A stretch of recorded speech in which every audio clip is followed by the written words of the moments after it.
Hello, British literature students, and welcome to I believe it's the fourth week of the spring 2017 semester. So, a couple things. It's going to be a pretty quick video, I think. First of all, I know I didn't grade your postings last week. I was trying to wait and see how many people were going to get in touch with me and say that the reason they had not done their postings yet is because of the negative effects of the tornado that hit on January 22nd. Truthfully speaking, I've only heard from one student. So obviously I'm going to work with that student. The rest of you can expect to see zeros in your grade book until I actually get postings from you. I'm going to have to start enforcing that now because you really do not want to be one of those students that falls 5 or 6 weeks behind on the postings, because then you'll never get caught up in a timely fashion and you'll turn in like these really lousy postings. So you want to stay on top of it. Remember to read the instructions on the postings and how to do them properly and the assignments folder of the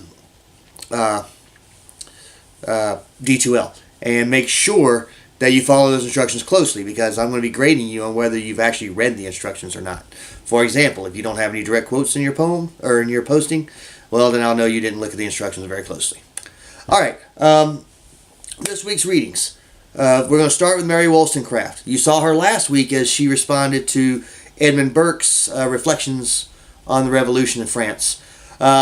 This time she's not actually attacking anybody. This time she's actually going to make an argument.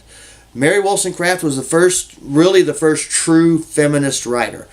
She was blessed enough to have a father that let her become educated and learn how to read and write and learn how to think.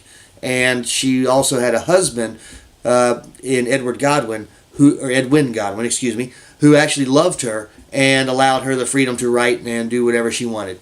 Some of you may know that Mary Wollstonecraft is Mary Shelley's mother. Mary Shelley, of course, is most famous for publishing Frankenstein when she was just 21 years old. And she also is the wife of somebody which you're going to be reading next week. She was the wife of Percy Shelley. So, Mary Wollstonecraft was a mover and shaker of her time. She's going to make a very significant argument in this, which is that women need to be educated the same way men are educated in order to become better wives and mothers. And she's going to outline the reasons why for it. So one of your postings is going to be specifically on the Mary Wollstonecraft reading Vindication for the Rights of Woman. And notice that that's in singular. She's talking about the gender, not, a bunch of individuals. So, Vindication for the Rights of Woman. Then your other readings are going to be poems. I think it's time that we get you back, you can't read essay after essay after essay. You've got to read some fun stuff too. So the poems I think you're going to enjoy very much. You're going to have to read a couple of poems by William Blake. William Blake, he kind of fits in that romanticism mold, but he wrote in a time period where he's almost in the Enlightenment mode. In fact, his poems that you're going to read are going to be the earliest readings of this entire semester. They actually predate William Wordsworth's lyrical ballads. But he's very important, and one of the things he did is he wrote these poems that you're going to read. They were part of a collection of poems. One was called Songs of Innocence, and the other was called Songs of Experience. And as you go through the little William Blake slideshow, you'll see the cover of the book, and you'll see the poems that are laid out. They are actually part of artwork. So there was these flowery artsy pages with the poems kind of written in them. They were designed for children. Songs of Innocence in this case means young children. Songs of Experience means, once somebody gets a little bit older. The Songs of Experience have a little bit of a darker tone, which is the tiger in this case, as opposed to the lighthearted tones of the Songs of Innocence, such as the lamb in this case. And I want you to notice for that posting, should you choose to do that post, because I'm letting you choose between Blake and Keats.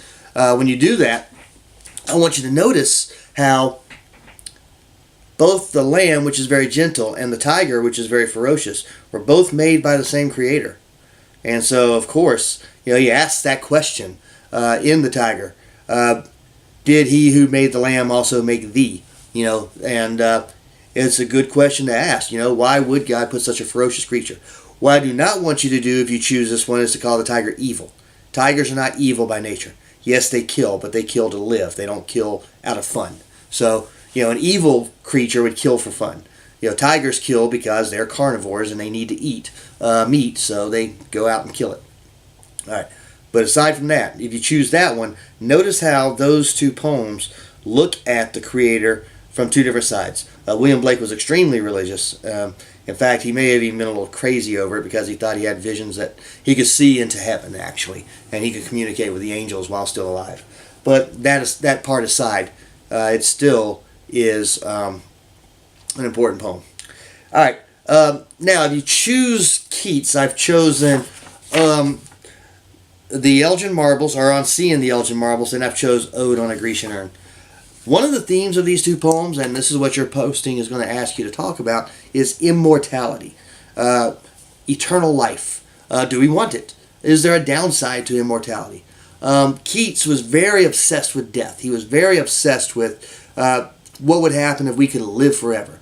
And art, that's another one of the questions you can choose from, is art. The Elgin Marbles are sculptures. The Grecian urn is literally an urn that the Grecians used to use to carry water in, and there were elaborate paintings on them. Some of these paintings would even tell stories. So, you can look at the role that art plays in these, but also immortality, and really the two kind of tie together.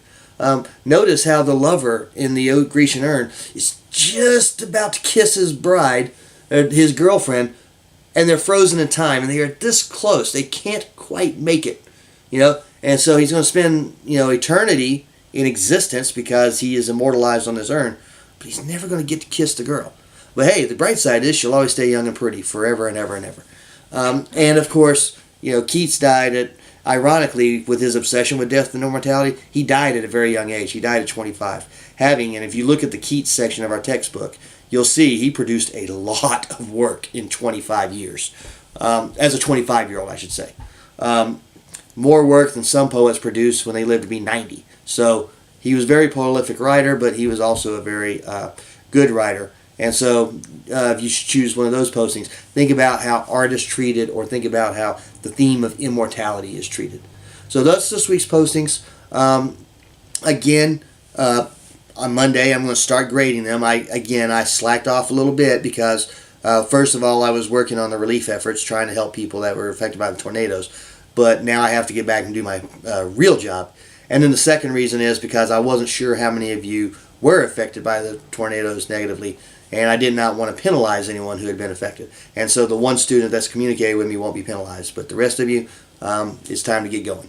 So with that in mind, I hope you enjoyed this week's readings, and again, if you have any questions, you can always email me. Mainly through the D2L is probably the best way, but you can also email me at the darton.edu email, or call me during my office hours, or if you happen to live in Albany, come visit me. So have a great week.